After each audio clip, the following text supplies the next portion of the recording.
Hey guys, welcome back to the channel. In today's video, I'm going to show you how to open a GoTyme Bank account in just a few minutes.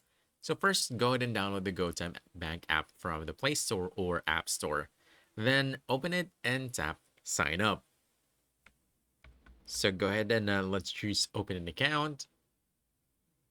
On the next page, go ahead and agree to their terms and conditions. Then choose Let's Start. Then simply select your citizenship. Once done, click Next.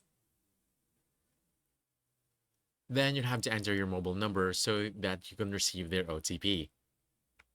Next, simply enter your email address. After that, you'll need to verify your identity by uploading a valid ID and taking a quick selfie. This is required for security and account approval. And once this is done, you'll have to fill in a few more details like your address and source of income, then create your account PIN. Submit everything, and basically that's it. Your GoTyme account will be ready to use. If you want a physical debit card, you can also visit GoTyme kiosk and get one printed instantly. But basically, that's about it. So if you found this helpful, don't forget to hit that like button, subscribe for more quick guides, and I'll see you in the next one. Thanks!